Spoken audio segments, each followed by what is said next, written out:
We're gonna keep the show going. I love this next comedian. They just wrote, decided not to get high so she wouldn't fall. Keep it going for Fatema, everybody!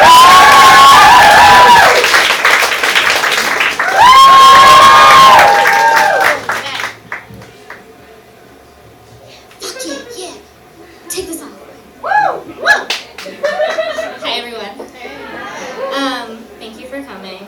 We really appreciate it. We're obviously, all of us are new to stand-up comedy. This is a class for people who are learning stand-up comedy. So we appreciate the support. We appreciate all of you coming out here to support us. So shout outs to all of you. Thank you.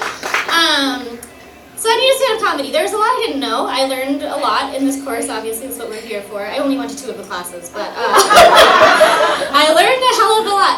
I think the most surprising thing was the cave that they put you in when you decide to become a stand-up comedian, and then they only let you out when it's time to perform. That I was really surprised. I was like, oh, this is surprising that I have to live in this cave now.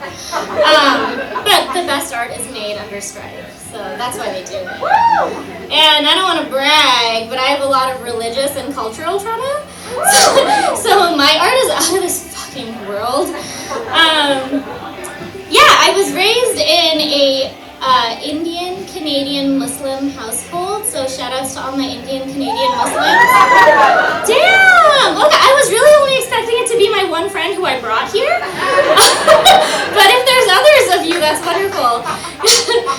So yeah, 3 things about that. I was raised Indian, so my parents really instilled in me that I have to be good at stuff. Like, if I try something new, I have to be good at it. And if I'm not good at it, then I don't deserve to be alive.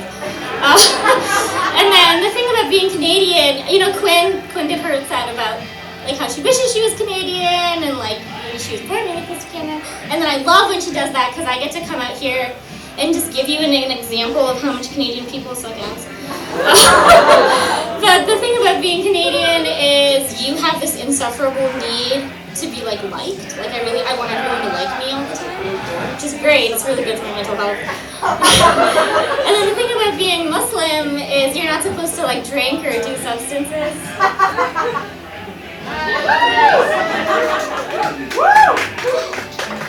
So orange juice and vodka. It doesn't all stick though. The stuff that you were taught when you were raised doesn't all stick. So obviously I got into drinking a little bit. The first drink I ever had was with my other Canadian Muslim Indian friend. She was like, why don't you try this tequila shot? And I was like, hell yeah. It tastes like shit, wanted to throw it immediately. But I really took that as a challenge where I was like, God, if I'm not going to be Muslim, I am going to be Indian. I'm going to be fucking good at this. I'm going to be good at drugs and alcohol, which is both possible to achieve and normal to want. So I have a really healthy relationship with drugs now. But I connected to my Muslim faith over the pandemic. I did. I had really painful and honestly traumatic medical thing happen to me, and nothing is more Muslim than suffering. So,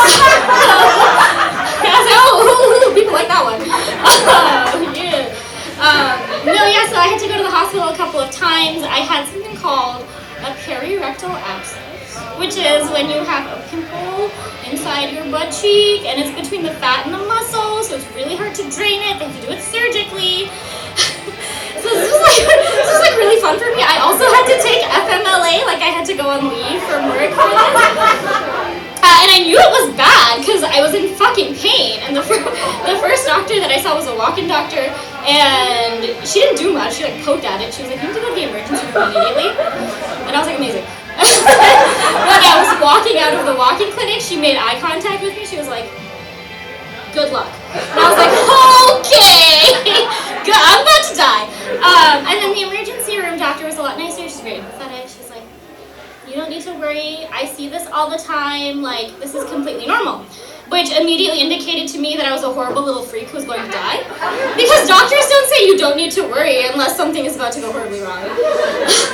So, yeah, and one of the times that I was checked into the emergency room for this emergency surgery, I was in like so much pain that I could not remember. While it was happening, I was like, I don't know what's happening. My asshole hurts so fucking much. But the one coherent thought was like, I need to be good at the emergency room so that the doctors and nurses will like me. And that was that really got me through that emergency room trip. And I think I did a good job because, I got better and I can stand again. So I could come here and do stand-up comedy for you guys. That's my time, and I really want to thank you again for coming. And sincerely, from the bottom of my heart, I hope you think I was good and that you like me now.